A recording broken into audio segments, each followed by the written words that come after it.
Well, welcome everyone.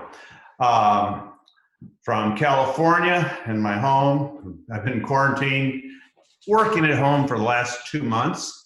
And I must say that it's a real treat for me to be able to make some connection with people around the world, mainly in Asia, from what I understand.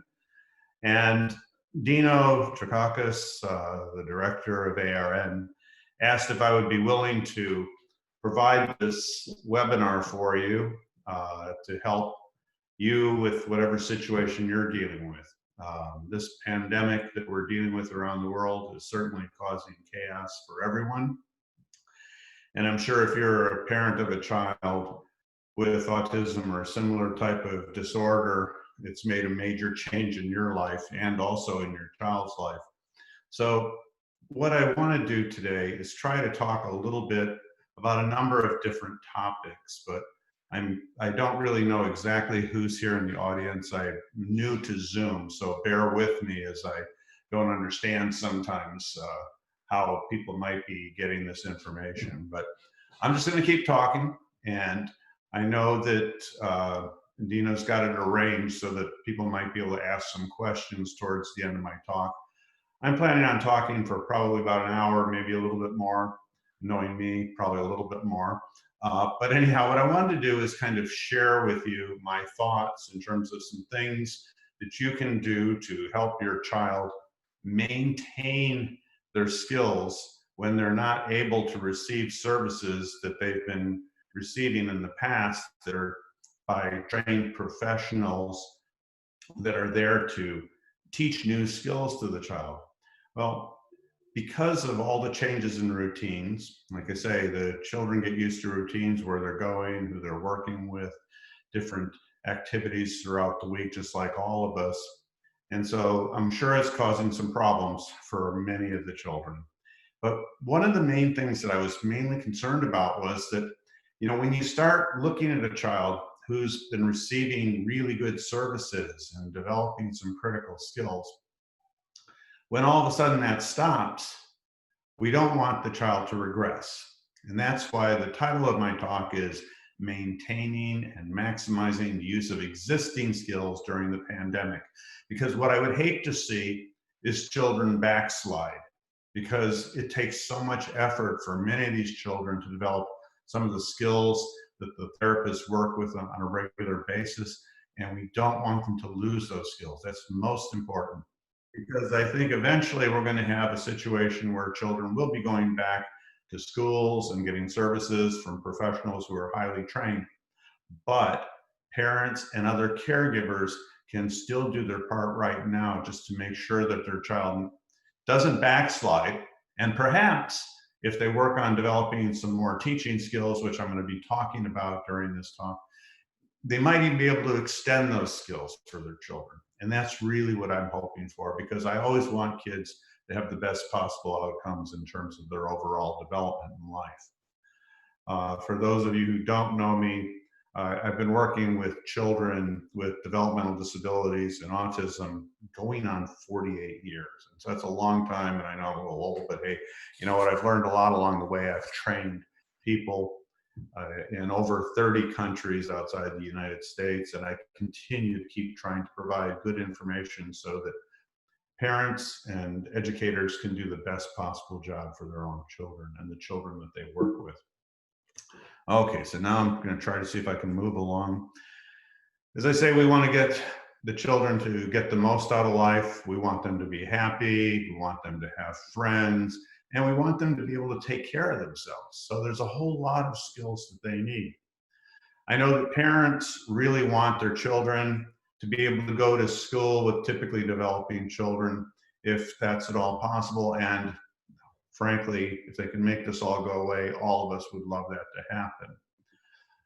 But we need to be able to learn what other children learn in school. We want them not only to be there perhaps with some typically developing children if possible, but also be able to learn like a typically developing child. And so how do we get there? It takes a lot of work, okay?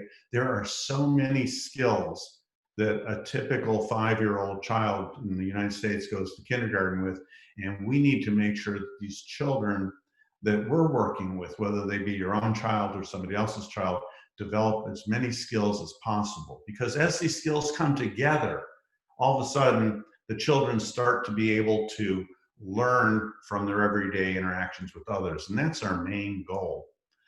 But of course, with autism, one of the primary characteristics is the deficits in language skills. And there are so many different language skills that they need to learn. And as I always say, you know, if you don't have language skills, you're going to be having some difficulty socially interacting with others. I go to all these different countries, and if I can't speak the language or have somebody interpret for me, there's not much I can do in the way of social interaction with people other than perhaps smile with them and perhaps laugh if something appears to be funny. But you really need language skills if you're going to have social interaction skills. And we also have to have the children learn to sustain their focused attention. Many of the children that I work with have a very, very difficult time in staying on track in terms of paying attention to what's there right in front of them. Here's something just happened. I got to move some of this stuff out of the way here, I think. I'm trying to figure out how to do this. Let me see. Because I'm really new to this. So if we're going to get them to that place, what do we have to do? Well, number one, we have to have a teaching plan that is really, really solid so that we can help them acquire those skills that they're not picking up on their own, like typically developing children. That's what happened here. Okay. So who's going to teach the child during this pandemic time? COVID-19 is wreaking havoc for all of us. Well, it's going to be the parents.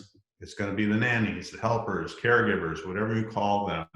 In Asia, I know many families have other people that are there to help around the house.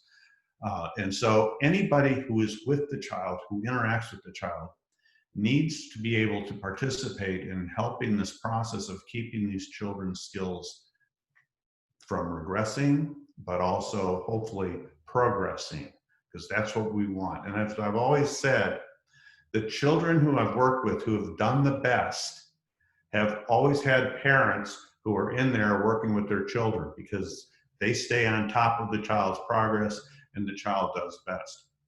Just this morning, I received an email from one of the parents that I worked with, and actually it was 28 years ago today. I went into their home and there was a 26-month-old little girl who was totally nonverbal, wasn't imitating, wasn't doing much of anything other than playing with a little bit of toys, but not even playing the way a typical child did. So this child was way, way, way behind. And I worked with them for 5 years. The little girl ended up going through regular education and graduating from high school. So it can be done, but I'll tell you, the key factor here was this mother was relentless. I would tell her what to do. She would implement it, do exactly what I said. She would come back with more questions. She would take it and extend what I taught her. And she actually went on to teach other parents how to help others. So again, parents, you can do this, okay? A lot of parents say, well, I wasn't, trained to be a teacher. I'm not very good at it. Well, it's time to get good at it. That's what I'm going to say, okay? Now, also, ARN, Autism Recovery Network, they've got some great staff. I've been training their staff for years. And as this pandemic starts to be able to loosen up some of the restrictions to stay at home and work from home, hopefully the ARN staff will be able to kind of help out and resume some of the teaching that they are so good at.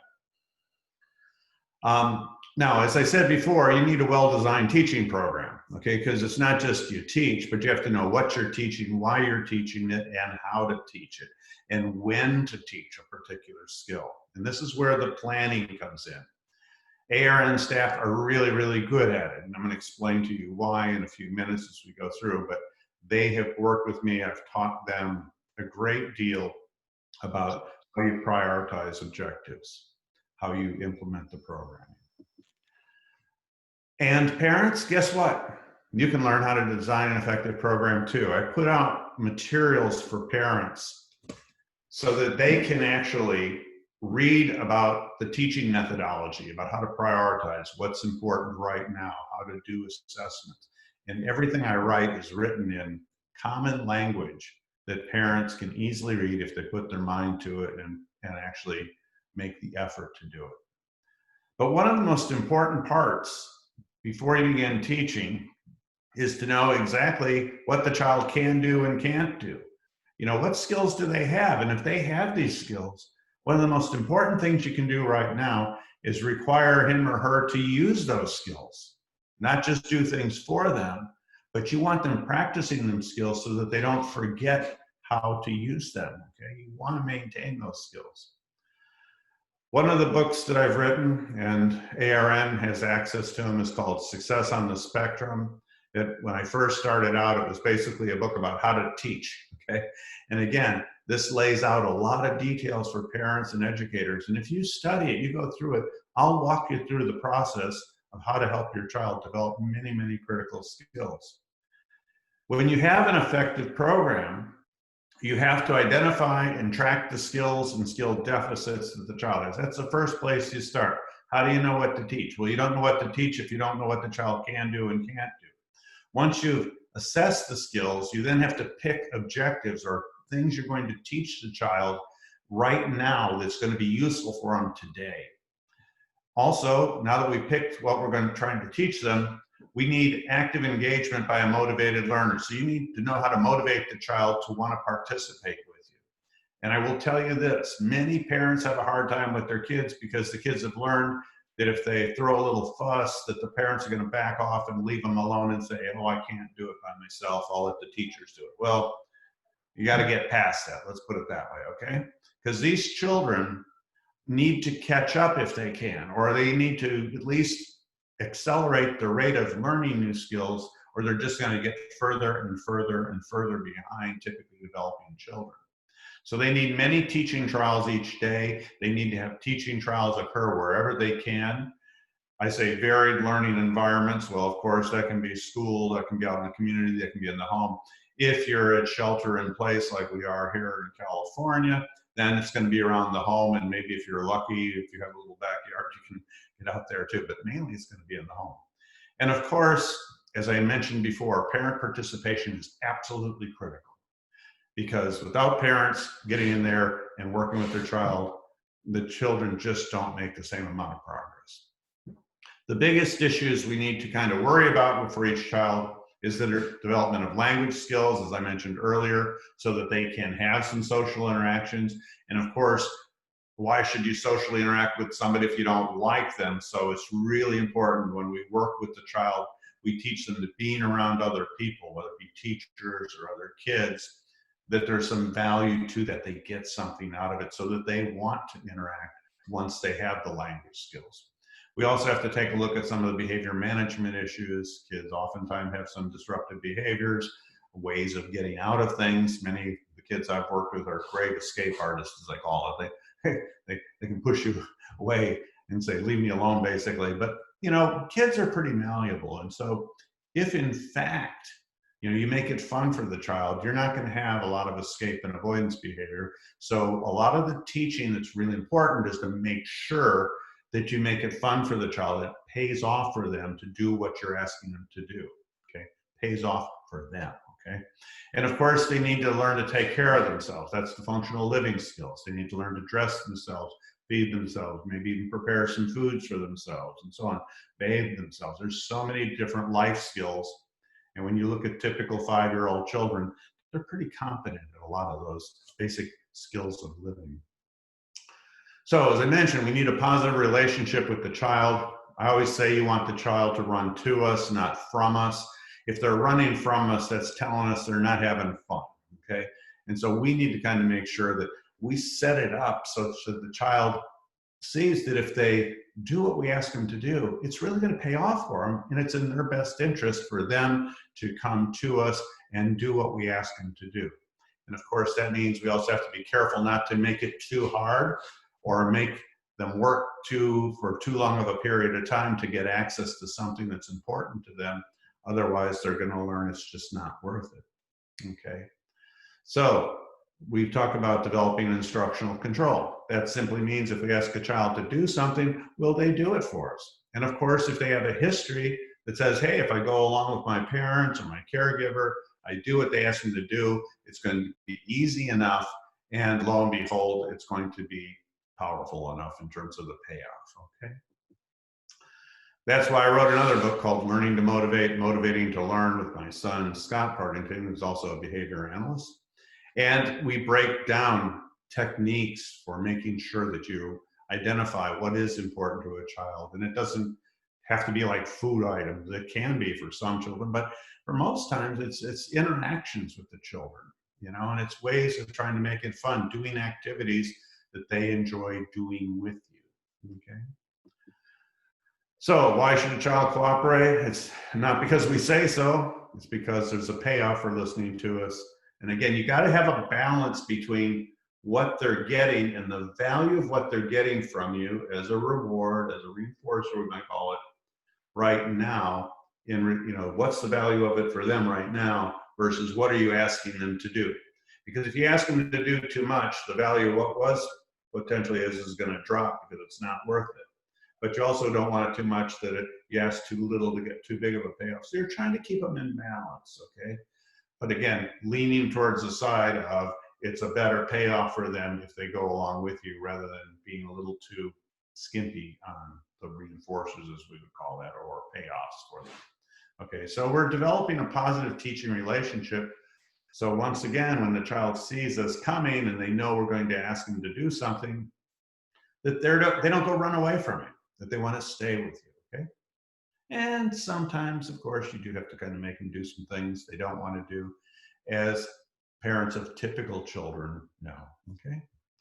But remember, the goal is we want them to learn as many skills as possible, as quickly as possible, such that they start to learn from their everyday interactions with others. That's really the goal. We don't have time to teach all children, every skill that everyone has. We don't have time for that. But we have to teach them how to learn by paying attention to words we're using, what we're saying, what we're demonstrating for them, and so on. When you teach any particular skill, like perhaps requesting to get something that they want, whether it be, you know, you teach them some sign language, a sign for eat when they're hungry, or maybe they ask for a purple pen because they want to make a certain drawing. When you teach them to start asking for things that they want, they get it from you. And so as a result, you have them paying attention to what you're showing them. You get them to cooperate because they see that if they do what you ask them to do, as you prompt them in terms of, you know, saying something or using some sign language to ask for something, they learn to imitate. And all the while, you've got a social interaction going on between you and the child as you teach them a specific language skill. So remember, when we teach, we're not just teaching one skill, but we're teaching a whole lot of things all at once. So we want to be mindful of those things.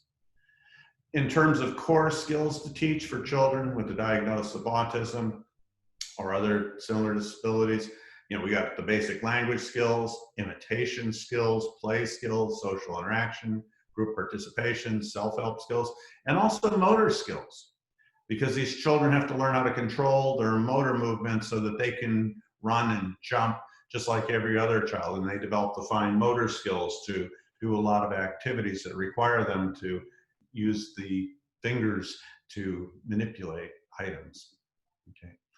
While we're teaching, we're also trying to develop certain types of characteristics within the child here. We're trying to teach them to be more observant of what's going on around them.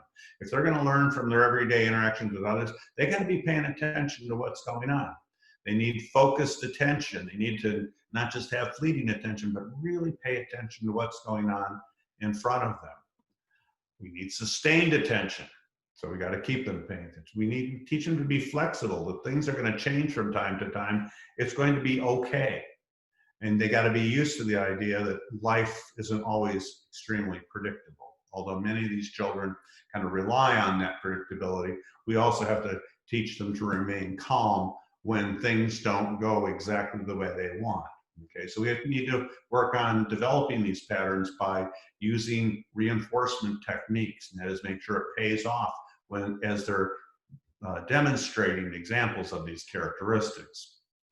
Now, of course, I said language skills are critical. There are so many language skills. They need to understand what others are saying. They need to be able to repeat what others are saying. They need to ask for things they want, including simple things, but also asking for information.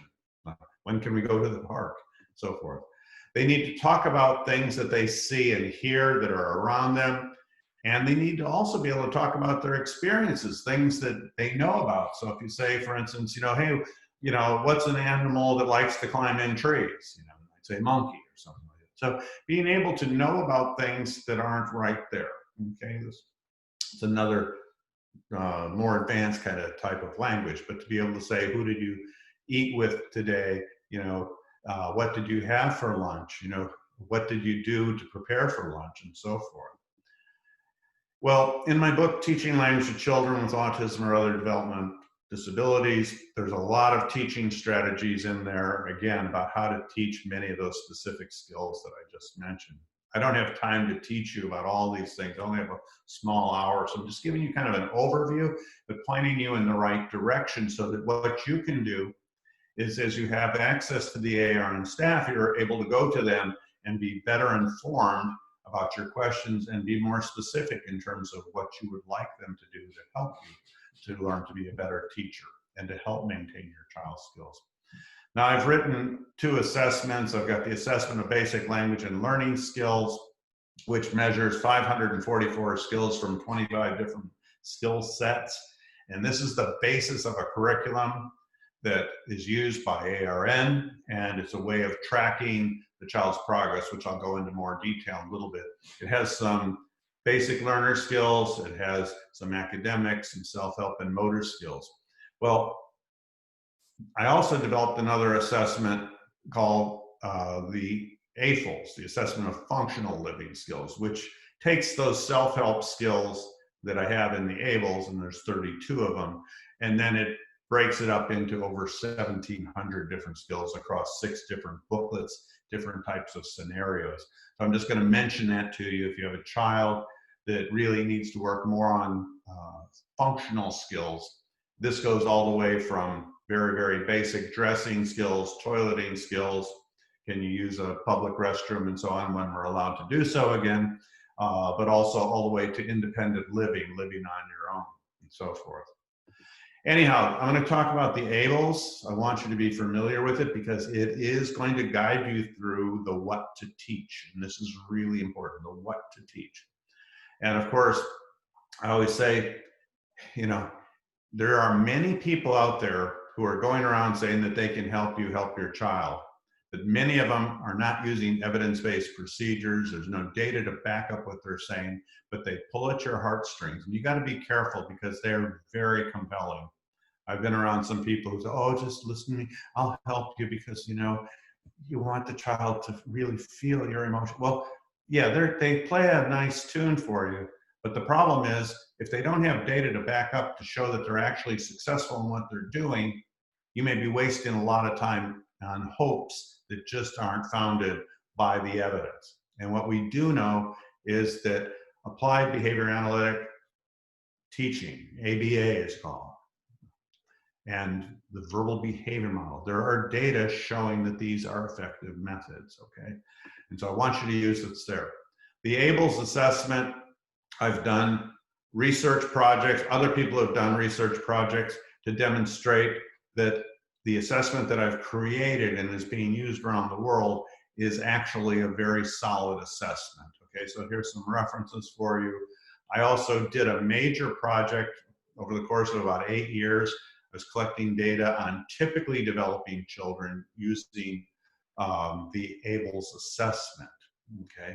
And that's very important because it was designed to measure the skills up to the level of a typical 5-year-old child entering kindergarten.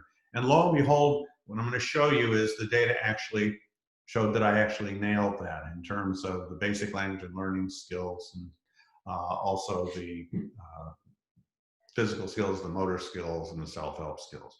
So I'm going to show you those data. But the critical part is the basic learner skills. These are the skills that allow a child to learn from their everyday interactions. If they don't have them, they're going to have a hard time learning by just watching and interacting with people. So what are those skills? Well, first of all, it's cooperation and reinforcer effectiveness, meaning you can get them to do things you're trying to get them to do.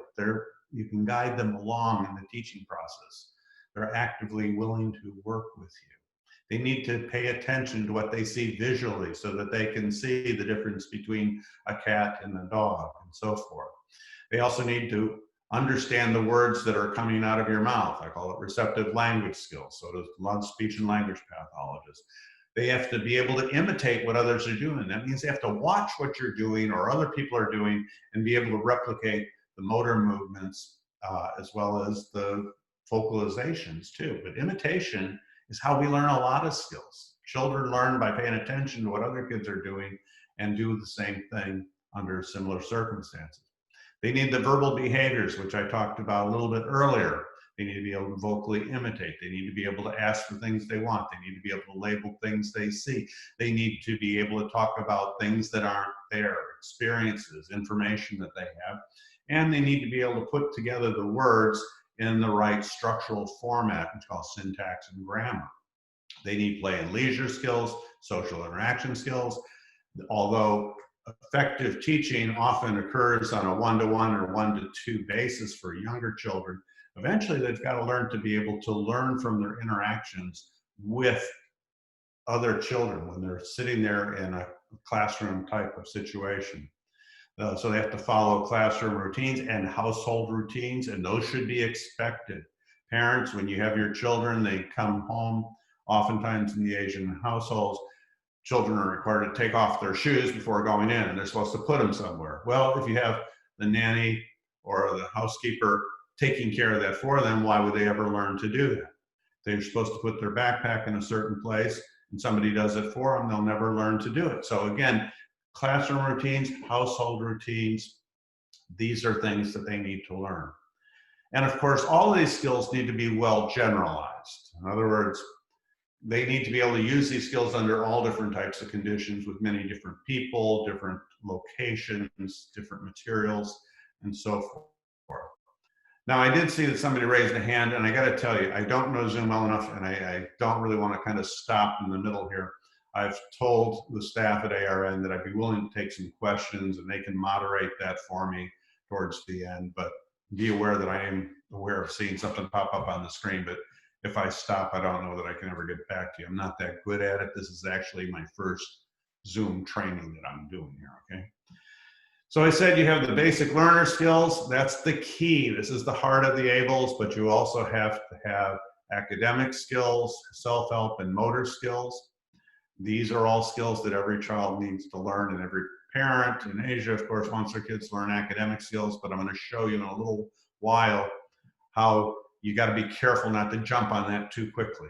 Even though you think it's important to get them into school, if they don't have the necessary language skills and other basic language and learning skills that I just mentioned, they're not going to go far with the academics. So we want them to be successful, so we got to build the ground, and I'll be giving you more information on it soon. Now, I want to tell you that if you're a parent and you want to get access to the ABLLS, there's an online version called WebABLLS. It's webablls.net. It's the same thing as the ABLLS in the book form, but it has additional features in there, like you can actually see videos of what's going on. You can share this information about the child with the professional staff. ARN uses it for all their children, and they keep track of the child's progress so that if they want me to consult with them, I actually can do it on a limited basis with them. Okay, I can actually go in and see what the child's doing, take a look at what program recommendations are there.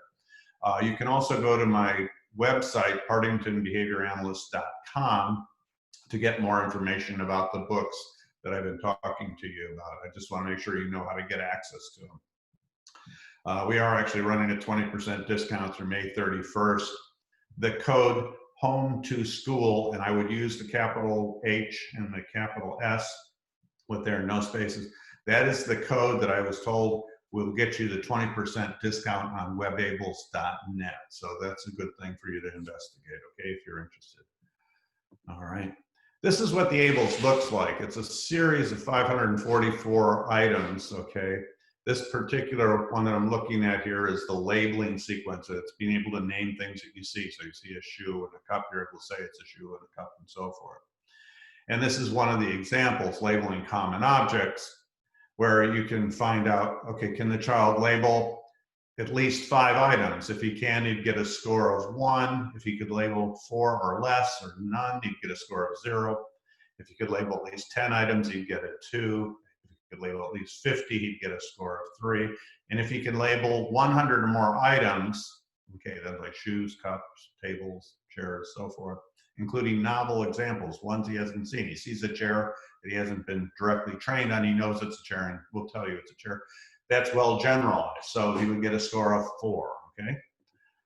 So how do we score the ABLLS? Again, parents do this. I've had many, many parents do this on their own, okay? Now it helps if you have somebody who's knowledgeable about to guide you through, and the AR and staff are there for you. But what you do is you observe the child and what they're doing. If you're a consultant, you interview the parent, teacher, speech therapist, people who interact with the kids. And then what you do is you go through, and I'm going to show you that these items in each of the 25 sections are put in order from simpler to more complex. So you just go through and you say, well, I know he can't do this, and I know he absolutely can do that. And then what you may have to do is kind of go in and assess some of the skills that you weren't quite sure of, okay? Now, this is an example of an ABLLS grid for a 3.5-year-old boy. And what you can see here, I'm not very good at pointing, but like over here in labeling, I think you might be able to see my cursor.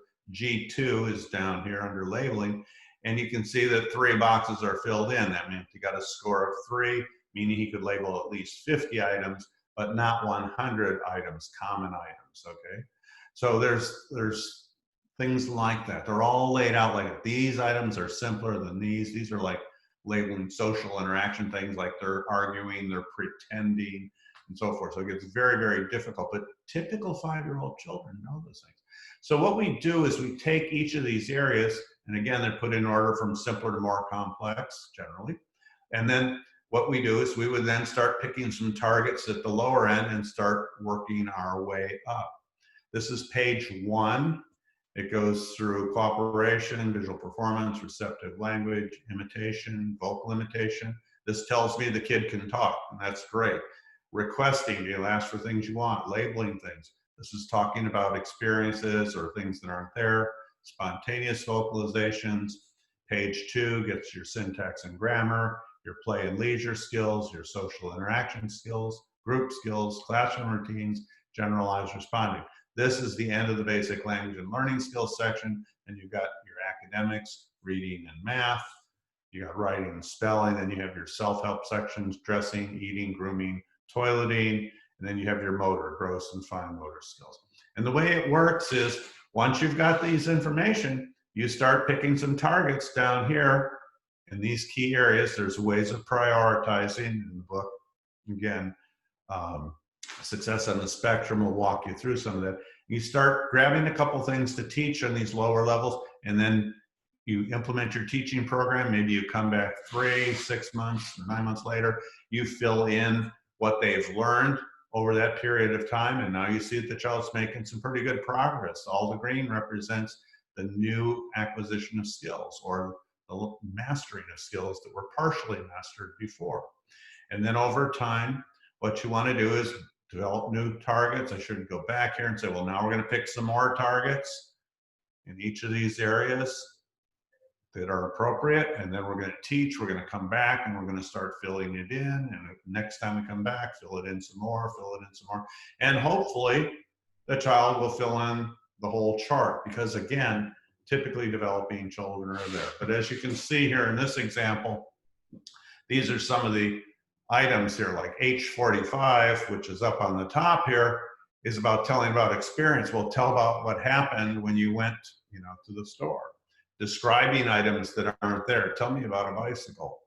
Talk about activities that weren't, the child participated in, the people who were there, what they were doing, and what he observed when they were doing those things. These are all talking about things that are no longer there. They're in the past. Okay.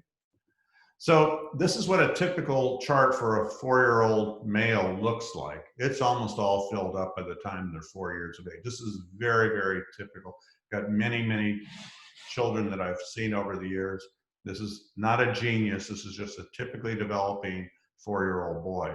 This is what it looks like on the second one, and you'll see that he's actually understanding a lot about how we use words and contractions and conjunctions and so forth.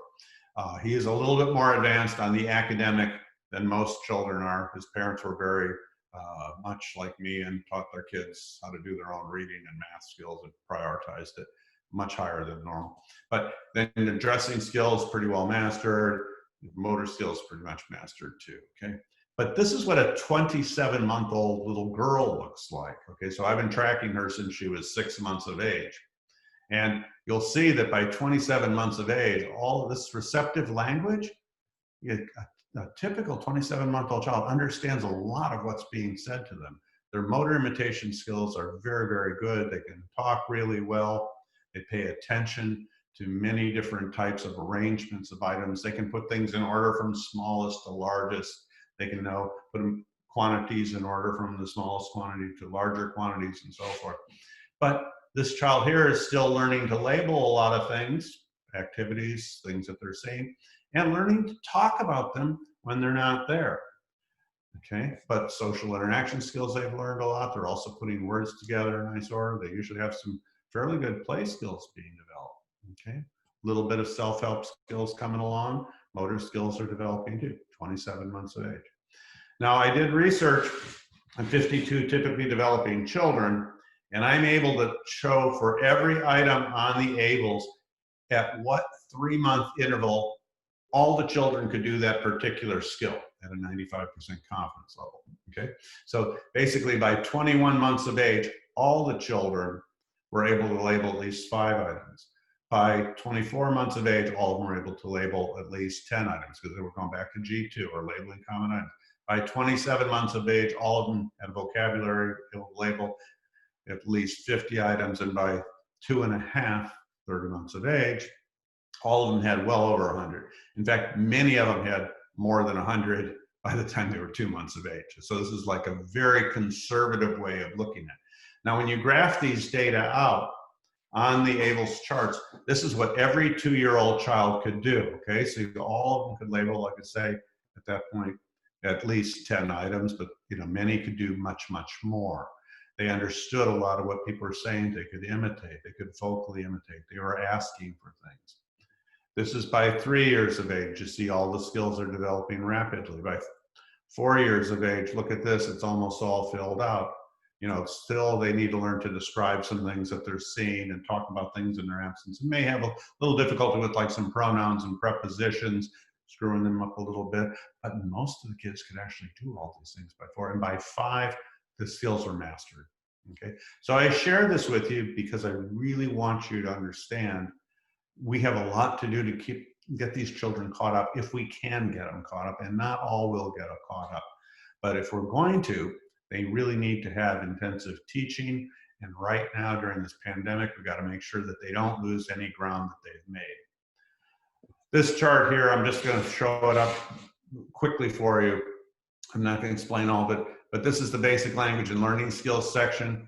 And this pink indicates at what 3-month interval 95% or more of the skills were mastered. So for instance, vocal imitation skills, by 27 months of age, 95% was mastered by the children, okay? And so you can start to see they learn to talk very, very quickly.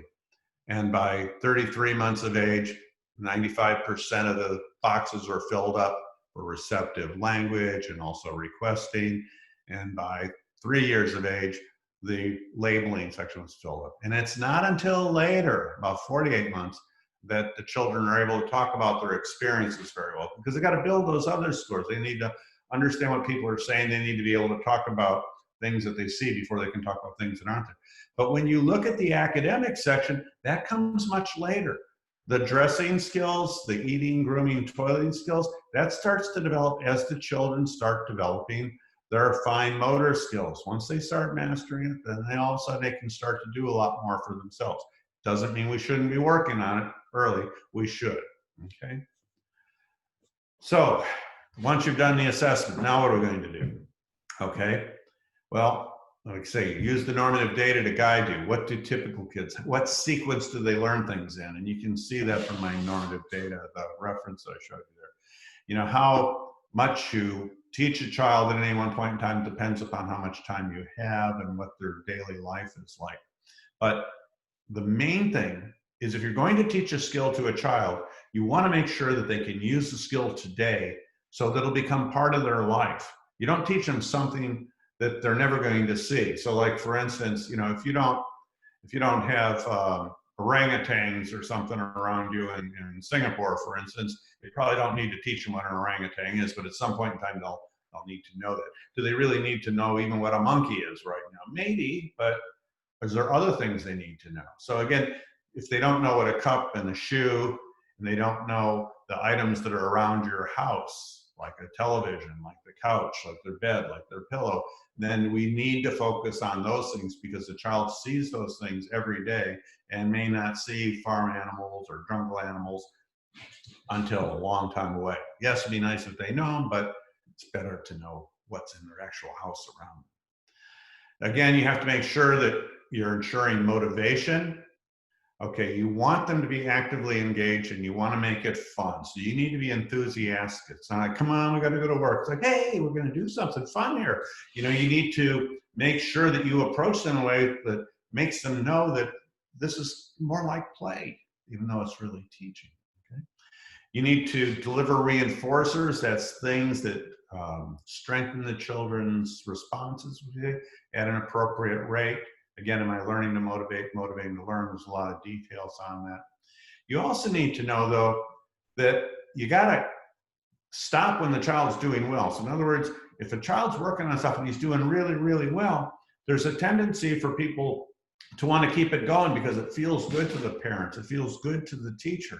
But what you really want to do is stop while they're still having fun, not wait till it gets to be too much for them. So you end on success. Don't push too far, okay? Stop while you're ahead. It's a good thing, because next time you go to work with them, again, they're going to be more likely to want to go along with you. Okay, teaching skills. And success on the spectrum, I lay out a lot of teaching skills, many, many, many pages worth of how to do it, okay? Number one, when you go to teach somebody or anybody, a child or another adult, you got to make sure they're paying attention to you. You need to present very clear instructions that don't distract from what you're trying to get them to do. And you need to, of course, make sure that when they do what you ask them to do, they make correct responses, or they go along with you, that it pays off for them. We call that reinforcing the behavior that you want, strengthening the behavior. You don't reinforce the child, you reinforce the behavior. So in other words, it's got to pay off for them to want to do it again in the future. Prompting. Many times children can't do a lot of skills by themselves. So you need to have somebody showing them how to do it or helping them to do it. And at first we do this because we want to get them learning how to do the skill. And over time, what we do is we slowly fade out the prompts. We give them less help each time and still provide reinforcement for them for actively going along and doing the skill without as much assistance, okay? So we use prompts a lot, and we call it prompt fading, meaning at first I show you exactly how to do it, then I start kind of weaning you off a little bit and expecting you to learn from our previous interactions as to how to go on to the next step. Okay, well, I've been talking for a while, and what I want to do now is kind of show you some examples of a mother with her child. And you can do this too. I picked some of these just because I know a lot of you are going to be at home now. You're not going to be out and about. If you're shelter in place, what are you going to do? Well, laundry is part of everyday activity, and or not maybe every day, but frequent activities in the house. What I'm going to do here is show one of the mothers that I've worked with for years, working with her son on putting away his clothes that have just come out of the wash. And I want you to pay attention to, she's making it fun for the child, and she's also engaging in teaching him to talk about these activities as he's doing it. So here we go. Ready? Catch. Catch. Ha! Ha! Ha! One more. Good job! Put them in! Uh-oh. Gotta push down your soccer babies. Ooh, one more time. Tuck them in. You can do it. Good. What is that? Here. What is it? Underwear. Underwear. You know, you made a mistake there. So what is it? And said pants. And said, what is it? Oh, underwear. Okay, so he corrected himself with her advice there, okay? Or her prompt, if you will. So now he's put them away. They're all nicely folded. Ready? There's another one. Put it in. Now, number one, he's got responsibilities for putting this away, but also if he knows where his underwear and his socks are, when it comes to teaching about getting dressed, he knows where to get his underwear and his socks. So once again, it's not just about putting it away, but it's about teaching some language, going to talk about it, his awareness of, again, his whole house and what are the routines in the house. There you go. Okay. It's either go on a hanger. This shirt go on a hanger?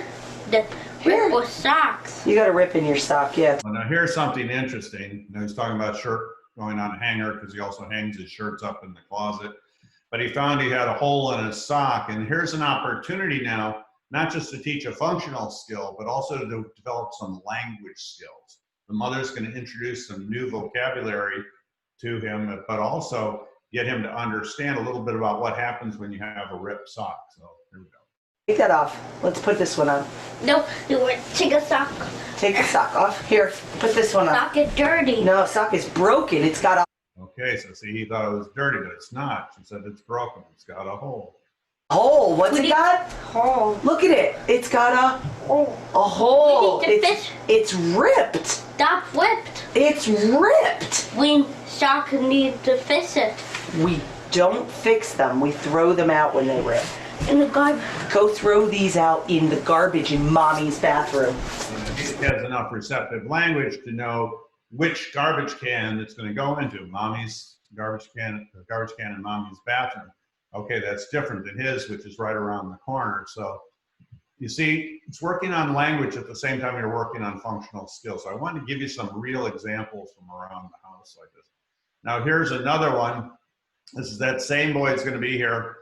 Actually, his brother here is Jimmy, and then there's Jimmy's friend James.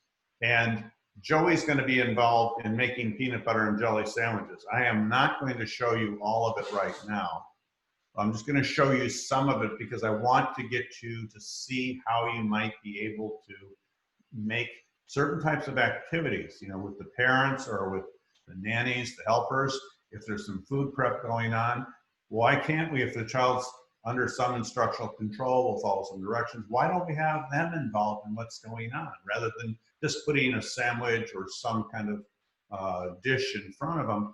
Why don't we have them do something for it? Even if it's just getting out the plate and putting it on there, or getting out the fork or spoon or chopsticks, whatever they use, to be part of the process and not just have everything done for them. I'm Jimmy. I'm hungry. I would like some peanut butter and jelly. Okay. All right, we got some, how many plates? 2 plates. All right, let's see, what kind of sandwiches are we making? Peanut butter and jelly. Peanut butter and jelly, all right, what do we need?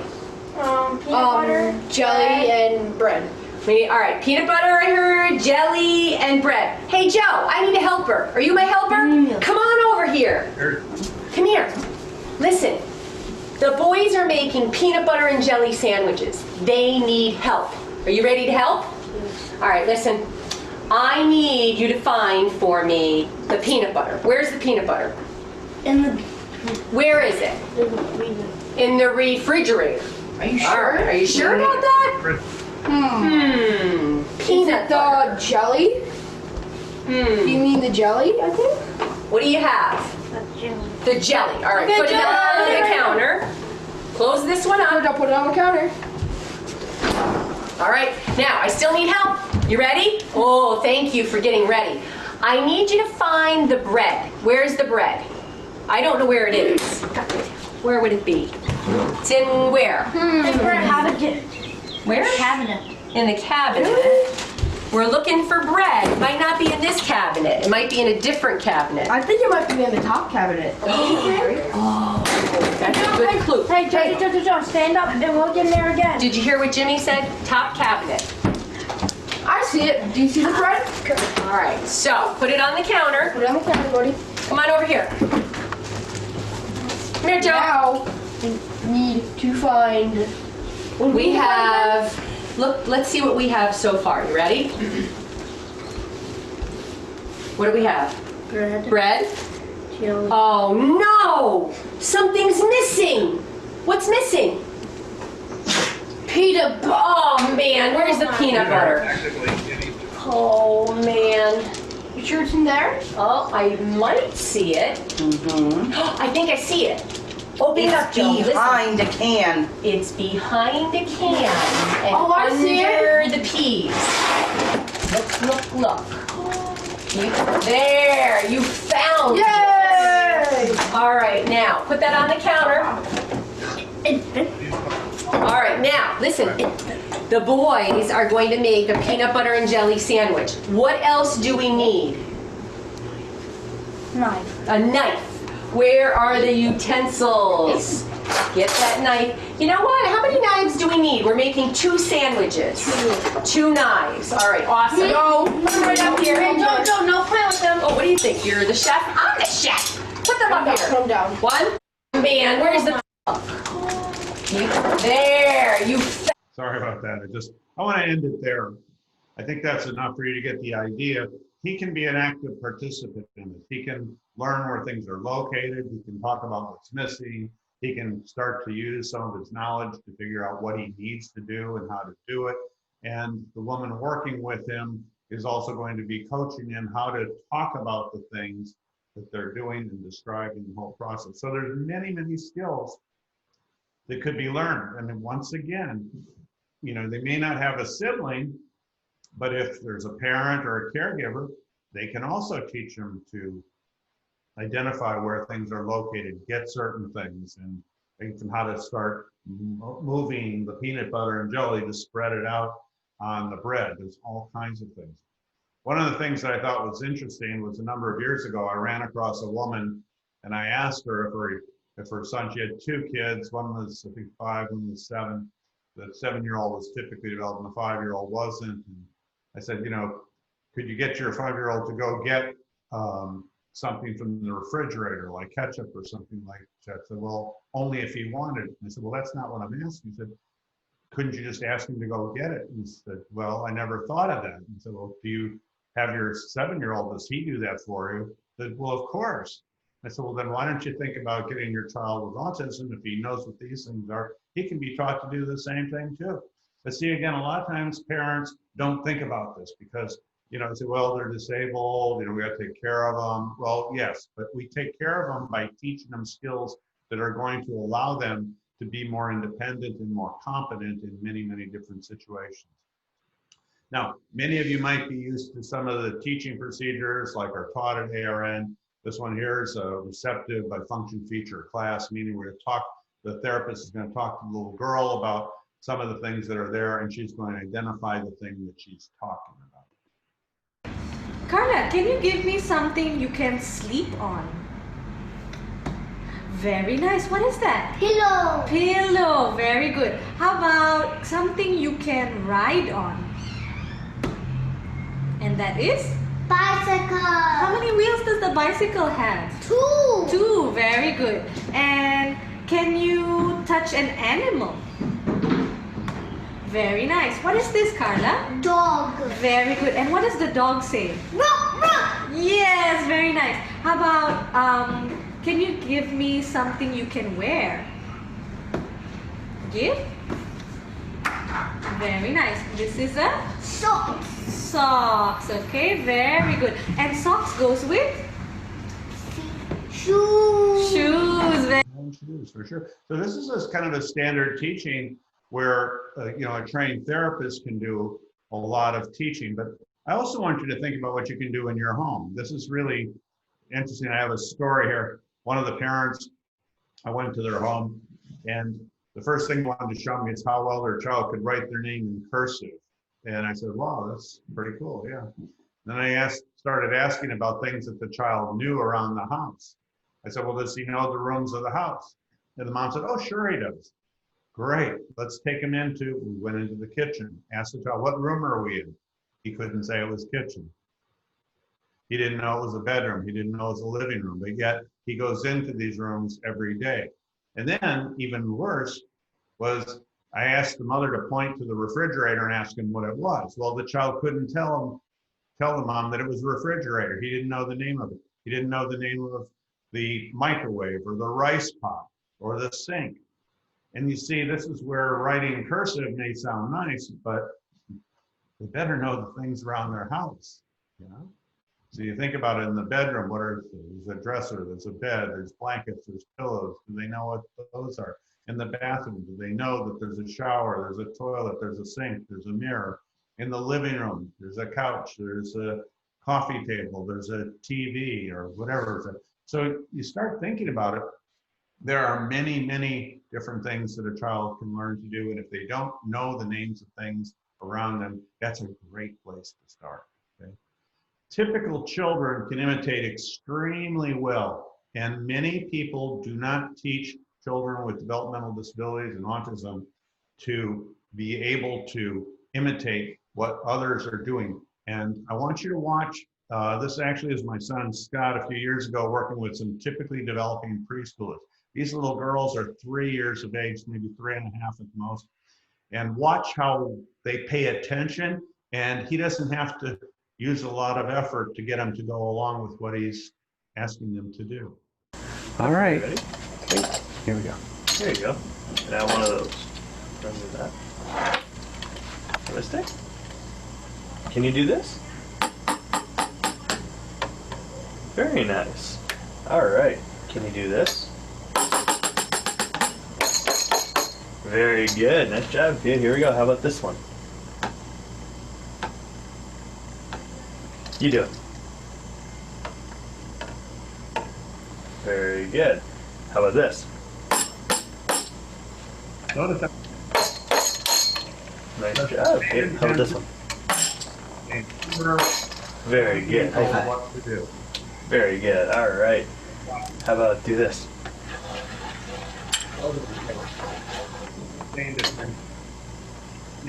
Very good. Nice job. All right. How about this? Do this. Very good. All right. Recognition. Okay.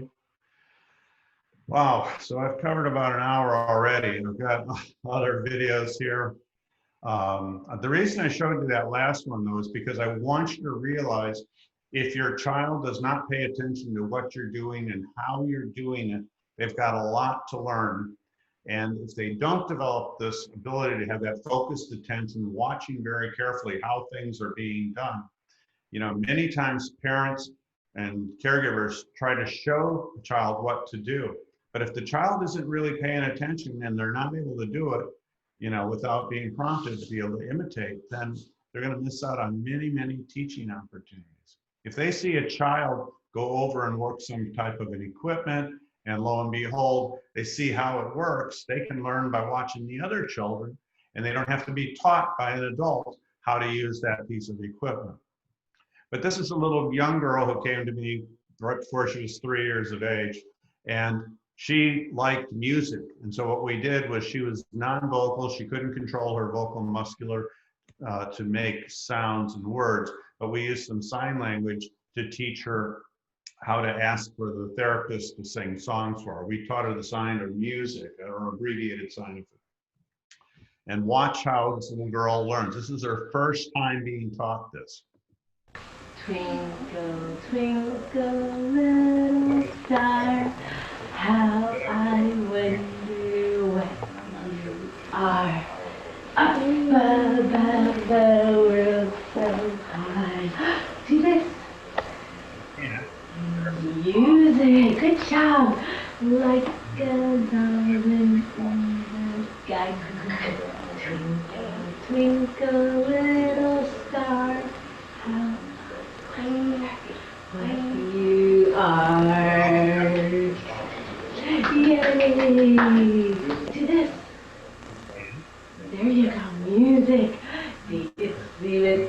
cider, the water's down. Down came the rain and washed the cider out. Out came the sun and dried up all the rain. And itsy bitsy cider went up the sky. See, now she's starting to get it. Her arms come up. Oh, music. Head, shoulders, knees and toes, knees and toes. Okay, you get the idea. So it can be simple, learning some signs to ask for some things. Here's another example from ARN where the child's going to ask for where some of his items are. Use a purple crayon to color something that rocks. A rocking horse. Yes. So what are you going to do? Use purple crayon. Where are my crayons? Oh, I think it's in your bag. Can you go and find a look if it's in your bag? You're supposed to do something, color something purple, but didn't have any crayon. There it is. Where are my crayons? Okay. You can often set up situations like this where the child has to ask for information to get access to something else that they want. So another teaching method. In a number of my books, certainly on Success in the Spectrum, also in my teaching language, I've got 220 noun lists and the 51st verbs. And what I want to do is say that I want you to look at these things. I can't make it very big, but basically what I do is I break it down into like the first 220 nouns into 4 categories. And many of the things that are on that list, we're trying to see, number one, do they know them receptively? So if you say, for instance, point to the chair, can they point to the chair? And then also, again, if they see a chair, can they tell you it's a chair? So there's 2 different ways of knowing what these items are. But it actually guides you through in terms of how to pick words to teach the child that are going to be functional for them. So that's why I give you that. Another thing you can do too is if you've got a child that's fairly verbal and he's just sitting there perhaps eating lunch, get him to pay attention to what other people are doing. You know, what's mommy eating? What's daddy eating? What's the helper eating? You know, what does daddy seem to like? What does mommy seem to like from the food items? You know, what don't they like? Get them to pay attention to others, sisters and brothers and siblings. While they're there, you know, let's talk about lunch. You talk about lunch while you're having lunch or while you're doing any activity. And then after the activity is over, if the child has some language skills, you can start asking them some questions like, where did you eat your lunch today? If you ate maybe in the living room, or maybe you're in the kitchen, or maybe you're out on the balcony. You know, who sat next to you at lunch, or who helped you with eat your lunch or prepare your lunch? You know, what did, you know, mommy or daddy have for lunch today? Okay. And then perhaps if while you're actually eating lunch, in this example, you know, Michael has his lunchbox there. While they're eating, get the child to talk about what he sees. Oh, look at Michael's lunchbox. Oh, look, it's got a yellow bag and it's got this character on it and so on. And then later on, after you're done with lunch, hey, tell me about Michael's lunchbox. This is all that starting to talk about their experiences or things that they know. And then, of course, answering some questions. Look here. What's your name? Carla. And how old are you? 5. Very nice. Carla, can you tell me 2 things you can eat? I wanna eat chicken rice.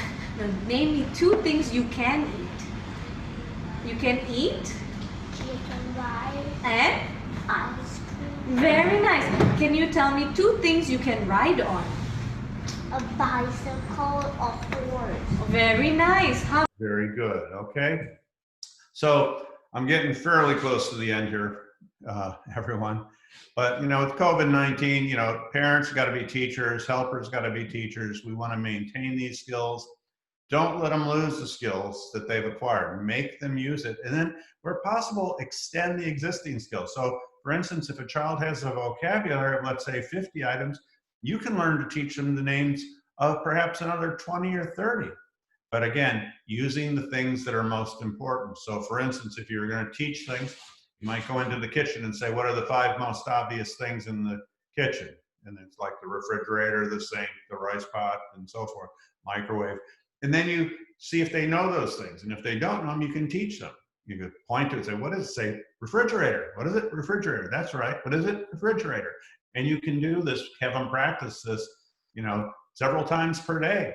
And with very few exceptions, if a child already has, you know, 30 or 40 labels for things, they'll learn these new ones pretty quickly. That's what I mean by extending the skills, okay?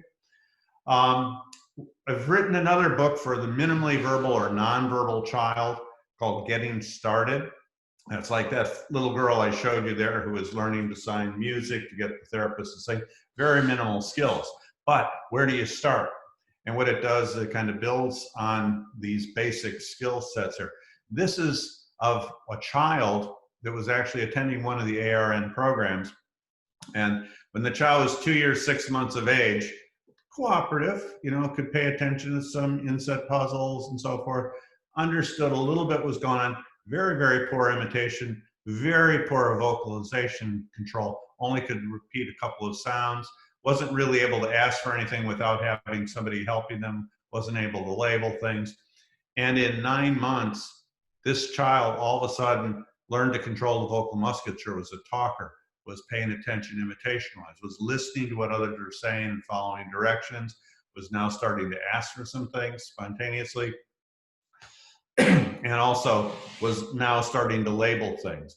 And that was in 9 months. And what was really interesting was the first time I met the parent, we helped, and I worked with the staff on their program. The staff actually developed the program mainly on their own, but I helped guide them through that to refine it. And I asked the mother to get a copy of that book I just showed you, Getting Started. Excuse me, my throat's getting a little dry. But when I came back, actually it was about 6 months later, but it's actually 9 months when we recorded this, the child had become a talker. He had actually made so much progress.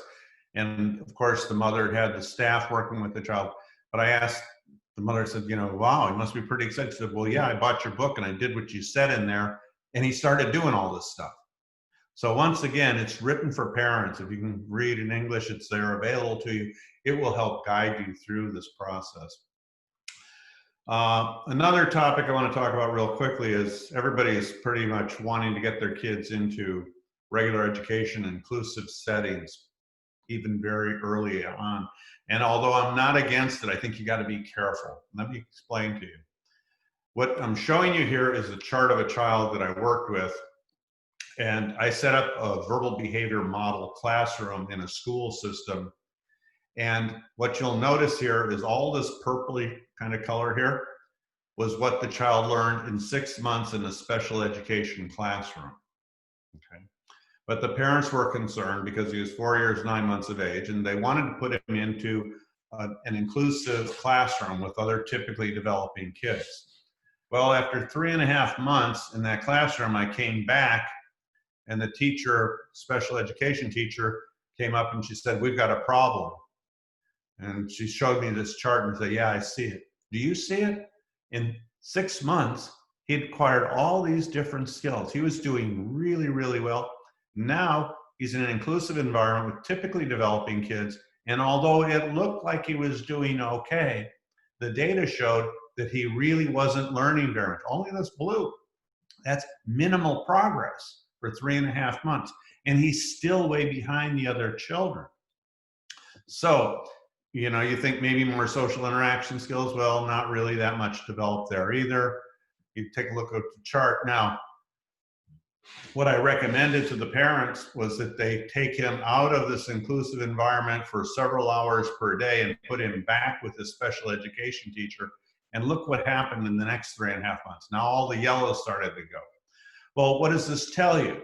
Okay, it tells you that he's making more progress in the special education classroom because the teacher's actually working on teaching him the skills that he didn't have.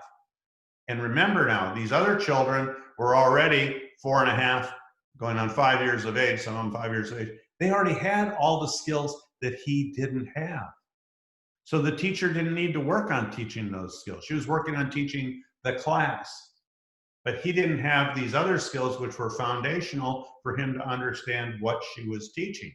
So I just shared that with you to be cautious. because although it is nice to have them around typically developing kids, perhaps some of the time, you got to think about what is the main goal. And in this child's case, we want him to get caught up. And it's a good thing we pulled him out for those couple hours, because a couple of years later I went back and he was in second grade as a second grader and doing very, very well. He didn't need my help anymore. So I just wanted to share that with you. Be careful. Everybody wants, it seems like it's nice to put them in with typically developing kids, and yeah, it looks great.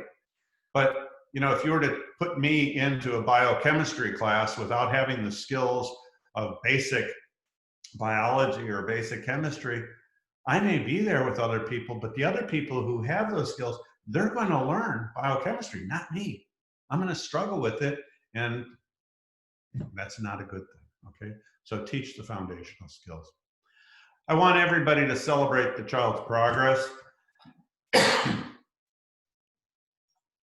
When a child uses their existing skills or learns a new skill, we should be happy for them. Yes, they're behind, and everybody wants this to go away, but let's celebrate the small steps forward, because small steps lead from one step to the next, and don't focus on the fact that they're not recovered, cured, or indistinguishable. Celebrate the fact that they're making progress, because every step forward is just that. It can mean their development overall in life is going to be much better. And of course, where should teaching occur? Everywhere. Okay, now you're at home, so it's going to be in the home. Do it around daily activities. Find out, again, what the child knows, and make sure he uses the skills that he's already acquired. Don't let them, be forgotten, okay? And I say, parents, you can do this. You can do this. I've taught many, many parents. My books will help you through it. The staff, I'm sure, will help you. And I guess at this point, I just want to say, here's some resources for you. Go to my partingtonbehavioranalyst.com for more information. I've got a lot of questions and answers for parents there. It'll educate you. There's resources there. Bailey at behavioranalyst.com is Autumn Bailey. She's my assistant, and you can always reach out to her. She's a wealth of knowledge. She's a phenomenal special education teacher who is now having her own family, and she's working for me and helping me at a new level, okay? Anyhow, with that, I don't know exactly how this is going to go here, so I'm going to need some assistance here. If there's some questions that people have asked, I don't know how to get to them, so somebody help. Well, here's Q&A. Oh my goodness. How to get a child to have focused attention. Okay, I see, I can do this. Okay, I got a question here about how do you get a child to have focused attention? Well, number one, you got to make sure that when they are looking at what you're showing them, that it pays off for them, okay? It may sound like a simple response, but it really isn't. You need to know that if you ask them to look at something, look at it like, good job, yeah, hey, that's it. And then you start getting them to pay attention more and more to what you're asking of them to do with those items. But you have to reinforce the behavior you want, okay? When they do focus, and all kids do focus at least some of the time. A lot of times they're very distracted, they're always distracted. Well, they're not always distracted. Maybe they're frequently distracted. So you got to make sure that what you do is make sure that when they are paying attention, that it pays off to them, okay?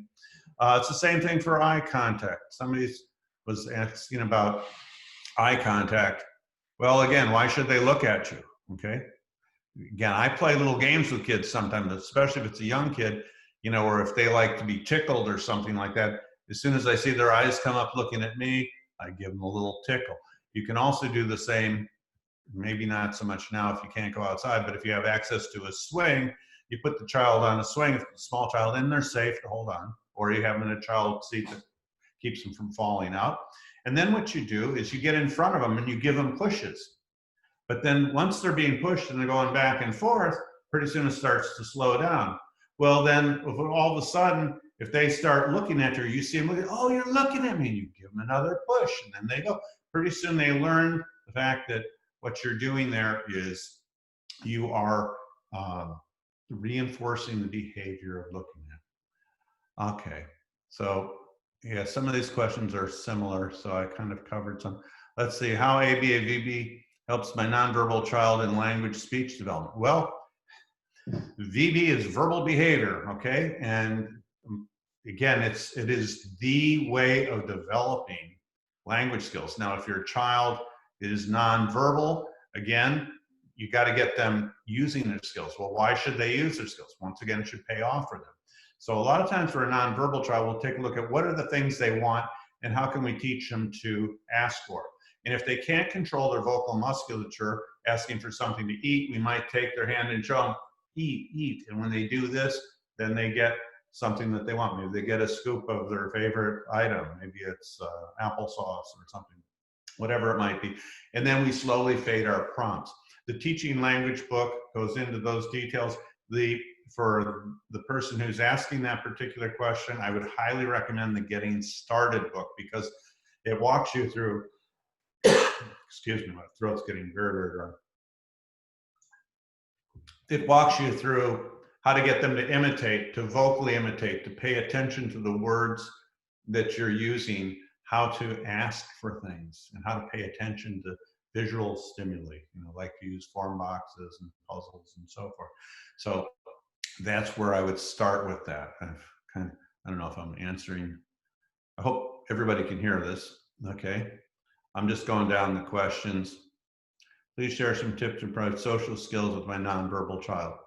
Well, and once again, nonverbal child, you've got to worry about them interacting and having fun interacting with others. So one of the best ways of doing that is teaching them to ask for things such that they can ask for you for things, the caregiver for things. And as they're asking for things, they start to learn that other people, are important because they make the world a better place for them. And so you can also teach them as they learn to ask for things, then they can start to learn to ask other children for some things too. So that now all of a sudden they see it's not only just adults that make the world a better place, but when you go up and interact with children, good things happen there too. Okay. All right. Anonymous attendee. I'm just trying to go down a couple of these. I'm not going to be able to hit all of them. I don't believe that the list looks like it's growing pretty fast.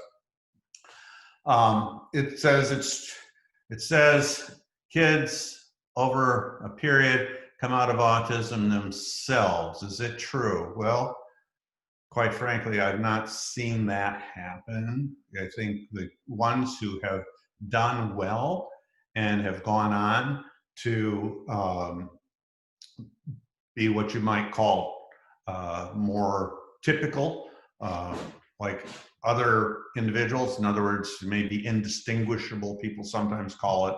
Sometimes people want to call it cured. I don't like that word. But I think, that they're doing well. They're able to care for themselves. It's usually because people have done a lot of work to teach them the skills that allow them to be able to function at that high of a level. The research is pretty clear when it comes to ABA therapy, is that, almost half of the kids, if they get early, I mean real early, like 2 years or so, and they get 3 or 4 years of really intensive services, up to about half, almost half of the kids can actually make it in regular education as a regular education student. But it has to be early, it has to be intensive, and it needs to be done with everybody working together, including the parents. Okay, I'm not going to talk about behavioral issues here too much because it depends too much upon many variables, and so you're going to have to ask one of the therapists for some of those things. Okay, shall we teach a child signs or spoken words for no or stop? Well, actually, it kind of depends, okay? I don't like to teach those words as a request for a child to ask you to not do something or to stop what they're doing. You're trying to teach them to know or to stop isn't going to stop the tantrum. The tantrum's working because it gets them what they want. Basically, when you have a behavior problem, you have to go in and find out why the behavior problem is occurring. And it's occurring for a reason. The reason is they're getting something out of it. And that getting something out of it may be to get you to back off and leave them alone, okay? Let me see. Yeah, how to work on transitions. Again, you got to get them to go along with you to follow your directions. We call that instructional control. How do I build a fun environment? My 13-year-old brother, to make him have spontaneous questions. Well, it may not be spontaneous at first. You may, to teach the child to ask for things. Remember, I showed that video where they set the child up to say, color, you know, something that rocks purple. Well, they didn't have the crayon. So you have to kind of create a situation where the child needs to be able to ask for information to get access to complete a situation to get the reinforcer. So for instance, another way you can do it sometimes with like younger kids is if they don't like to get their hands sticky, you can give them a bowl of ice cream without a spoon. And then all of a sudden it's like you can teach them, oh, you need to ask for a spoon, so forth, okay? How do you make a child understand what you say to them? Okay, that's another one. Well, again, complicated. You start by getting them to do some simple discrimination so that they know the names of some items that they can identify. So for instance, you know, give me the shoe, give me the cup, but you need to teach them. And there's, again, I can't go into details about how to do that. A lot of it is done by pairing up the word with the item in a variety of activities. So for instance, if you're teaching a child to match a shoe with a shoe and put a cup with a cup, you know, you have an array of a cup and a shoe, and then you give them the shoe and say, put shoe with shoe, shoe with shoe, cup, cup with cup. And if they can say it, you have them practice saying it along with you. But eventually they start to learn what the names are by those pairing of the name of the item with the item, and while they manipulate it. And then later on you say, okay, give me the shoe, give me the shoe, give me the cup, and so forth. There's a lot of details there. Okay, yeah, I'm getting lots of questions from some same people here, so I'm going to try to skip around. Yeah, some of these are just variations of the same questions I've already kind of gone over. Okay, you know, how do I teach functional play? A kid likes to do repeated play and or what people call stimming. Well, you got to get them doing some other things that they also enjoy. Okay, and so a lot of that has to come down with modeling and showing them, you know, some activities that they can do with some things that the child finds of interest. I think one of the problems people go when they try to teach play skills to children is that they try to get the child to like the things that they want them to like, as opposed to watching the child to see what kind of things that they like. And if you see what the child likes to pay attention to, if you watch them, you can then start to pay attention to that. Like one of the kids I worked with, he really liked to watch things kind of sprinkle down. He liked to watch anything fall.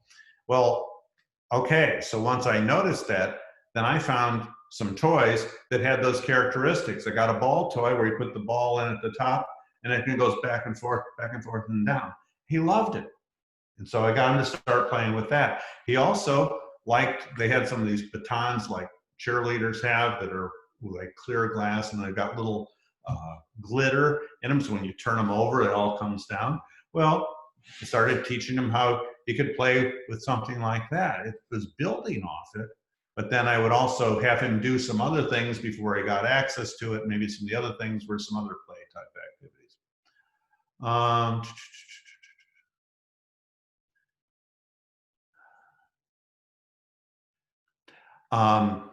About regression, if they improve with therapy and go to normal school. Well, let me just put it this way. Might they regress? Yes, they might. It all depends. You got to keep them learning all the time. So just because they've made it to regular education doesn't mean you're done by any stretch of the imagination. You still need to keep working with them on their assignments and everything else to make sure that they're able to keep up with the curriculum. I don't know of any general medication to improve learning in general. That was one of the questions I had there. It's good teaching. It's good teaching. Oh yeah, okay, here's a good question. Is there any online courses on how to use the assessment tools? Yes, there is. Actually, if you go to, and I'll put it on here, it's called autismlearn.com.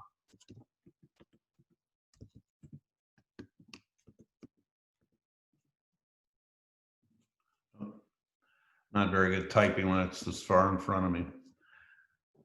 Okay. autismlearn.com.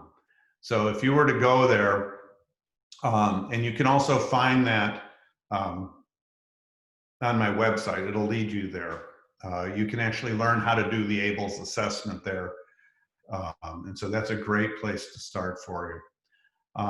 Another question, how do you do prompt fading? Well, it depends upon the skill you're teaching. There's many different types of prompts. And just generally think about it. If you have to do something for a child to help them learn something, you give them the most help first.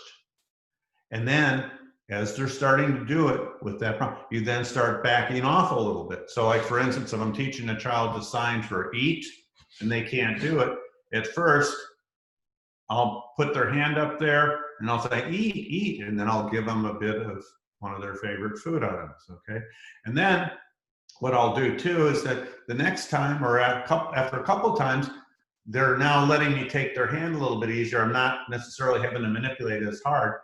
And I'll say, oh, you want to eat, eat, eat. So I'm showing them what to do. And then I bring them up here and I let them do the last little bit. And then pretty soon I even bring the hand up less far. And pretty soon I don't need to even touch them. They'll just start doing it themselves because they learn that's what they have to do. Anyhow, with that, I think I've covered quite a bit here. I'm sorry I can't answer all your questions. Some of them are too similar and they're going to take a lot more explanation that I can possibly give in the seminar. But I do hope that I've been successful in giving you some information. And again, I really want you parents to be involved now. This is your time. And one last story. I had a kid that came to me years ago, and the mom actually took some intensive training with me when I had my clinic. She stayed with us, I think, for like 10 weeks, okay? And one of the things, and with her child, of course, we worked with the child, we taught the parent. But one of the things that was interesting was when the mother first came to me, they had been working with some people who didn't know what they were doing. They had 2 4-inch thick binders full of data sheets that basically showed that the kid hadn't been learning anything. But the mother had been told by the therapist not to try to be a therapist, that you should be the child's mother. We'll do the work. Well, after 2 years of working with the child, they hadn't made any progress.